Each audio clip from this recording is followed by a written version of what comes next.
Did you know the average person spends nearly 2 hours a day on social media? That's almost 15 days a year.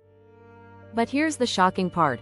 A study by the American Time Use Survey found that we spend an even bigger chunk of our time on tasks that don't actually add value to our lives. From endless scrolling to worrying about things that don't matter, we're wasting hours every day. What if you could get that time back? Imagine what you could do if you didn't have all these distractions pulling you in different directions. In this video, you'll learn how to stop wasting your time on things that don't matter and start focusing on what truly makes you happy. We'll dive into easy, practical strategies to clear mental clutter, break free from unproductive habits, and reclaim control of your day. Ready to take back your time? Keep watching, you're about to learn how. Chapter 1. In today's world, our calendars are packed with meetings, obligations, and endless to-do lists. But often, the things we spend our time on aren't the ones that matter most. Have you ever felt like your day disappears without getting anything important done? You're not alone. Studies show that the average person spends up to 4 hours a day on their phone. This is time that could be used for hobbies, self-care, or simply resting. The truth is, we fill our schedules with things we think are important, but they often aren't. The first step in breaking free from the time trap is to look at your calendar honestly. What activities do you do each day that don't align with your values? Are there obligations you're holding on to out of habit or guilt? Minimalism in time management isn't about doing less for the sake of it. It's about doing more of what truly matters. Start by identifying time drains, tasks or activities that take up space in your life without contributing to your happiness or goals. One of the most effective strategies is to adopt the 80-20 rule. This principle says that 80% of your results come from 20% of your efforts. Focus on those key actions that give you the most return. The rest? Let them go. By prioritizing your time, you can create a day that's simple, intentional, and fulfilling. A study by the University of California found that people who prioritize meaningful activities over busy tasks experience lower stress levels and greater satisfaction. Another useful strategy is to time block. This is where you allocate chunks of time to specific tasks and avoid distractions during those blocks. Time blocking gives you clarity on where your time is going and ensures you're using it effectively. It's about working smarter, not harder. Finally, learn to say no. We often overcommit ourselves to things that don't add value to our lives. Saying no can be difficult, but it's a crucial part of creating a more meaningful schedule. As author Greg McKeown writes in Essentialism, if you don't prioritize your life, someone else will. Chapter 2. Clutter isn't just a physical problem, it can be mental too. How many times have you found yourself overwhelmed by racing thoughts, worries about the future, or the pressure of past mistakes? We often hold on to these mental things, just like we hold on to objects that no longer serve us. This mental hoarding drains our time and energy, leaving little room for focus or creativity. A key strategy to combat this is mindfulness. By practicing mindfulness, you can train your brain to let go of unnecessary thoughts and focus on the present. Research shows that mindfulness can reduce stress, improve attention, and increase productivity. Harvard studies even show that people who practice mindfulness have better decision-making abilities. But mindfulness isn't just about sitting quietly and meditating. It's about bringing awareness to your thoughts. When you catch yourself worrying or overthinking, pause for a moment. Ask yourself, is this thought helping me? If not, let it go. This simple shift can free up mental space and improve your overall well-being. Another powerful strategy is to declutter your mind like you would declutter your home. Write down your thoughts. If you're overwhelmed with tasks or ideas, jot them down on paper or in a digital note. This allows your brain to release them and focus on what's truly important. Research from the Dominican University of California found that people who write down their goals are 42% more likely to achieve them. But the most important part of mental decluttering is understanding the concept of cognitive load. This is the amount of mental effort required to process information. The more you carry, the harder it is to focus on what matters. So, let go of the non-essential mental stuff to create space for clearer thinking and better productivity. Chapter 3. We've all fallen into the trap of thinking that if we're busy, we must be productive. But busy doesn't always mean productive. In fact, research shows that multitasking can actually reduce productivity by up to 40%. When we switch between tasks, it takes time for our brains to refocus. It's like trying to drive a car while constantly changing the radio station. Instead of doing a million things at once, focus on single tasking. Pick one task and give it your full attention. Studies have found that when you work on a single task, your brain's productivity increases, and you get better results. It's not about doing more, it's about doing less with more focus.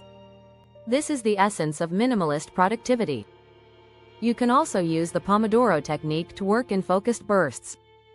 This method involves working for 25 minutes and then taking a 5-minute break. After 4 work sessions, you take a longer break. Research shows that this technique boosts productivity by preventing burnout and keeping your mind fresh. In addition, ask yourself a simple question before every task: will this bring me closer to my goals? This mindset shift helps you avoid the trap of doing things just for the sake of being busy. It ensures you're always working on what's truly important. Another strategy is to identify your peak hours.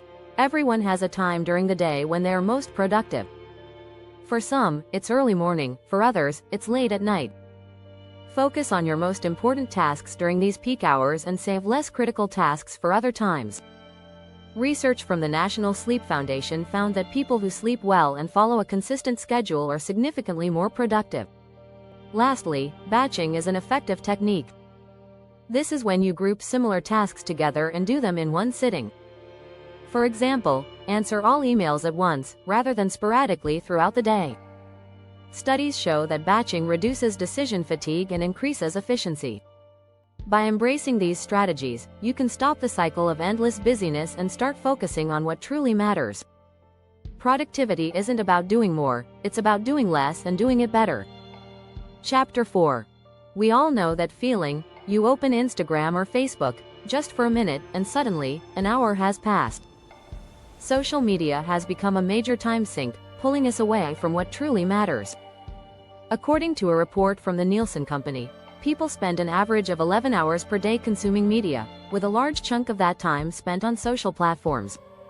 This endless scrolling can negatively affect your focus, mental health, and productivity. One strategy to regain control of your time is to limit screen time. You don't have to quit social media entirely, but set boundaries. Apps like Moment and Screen Time can help you track your usage and set daily limits. Research from the American Psychological Association suggests that limiting social media use can reduce feelings of anxiety and depression. Another helpful technique is to create a digital detox. This means taking regular breaks from your devices, whether it's an hour a day or a full weekend.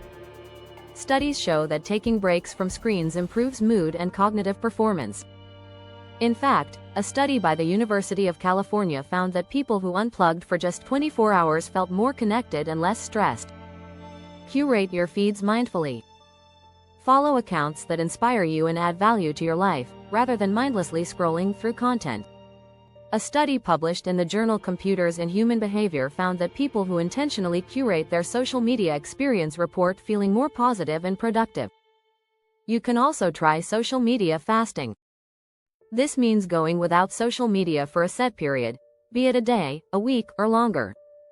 Research by the University of Michigan suggests that when people take breaks from social media, they report feeling more present in their daily lives and experiencing fewer feelings of loneliness. Lastly, try turning off notifications. Those little pings and alerts are designed to grab your attention, but they can also hijack your focus. Studies show that constant notifications disrupt your flow and can lead to mental fatigue. By silencing notifications, you regain control over your time and mental space. Chapter 5. Time is one of the few resources we can't get more of. Once it's gone, it's gone. So why not budget your time the same way you budget your money? By tracking how you spend your hours, you can see where you're wasting time and where you can make changes. In fact, research by the Bureau of Labor Statistics shows that the average American spends 8 hours a day working, but only 5% of that time is spent on productive activities. This means that a lot of our time is spent in ways that don't serve us. Start by identifying your key priorities. What are the activities that bring you the most joy, fulfillment, or success?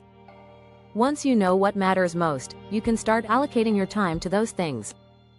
One strategy is the time blocking method, where you schedule specific chunks of time for focused work, leisure, and rest. This helps prevent distractions and ensures that you're making time for what counts. Next, track your time for a week. Write down everything you do, from work to leisure to errands. This will give you a clear picture of where your time is going. A study by the University of California found that people who tracked their time were more likely to manage it efficiently and feel in control. One powerful tool to help with time budgeting is the time audit. This involves reviewing how you've spent your time over the past few days or weeks.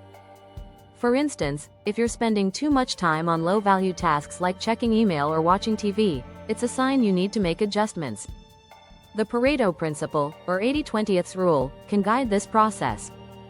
Identify the 20% of your activities that bring 80% of your results, and focus on them.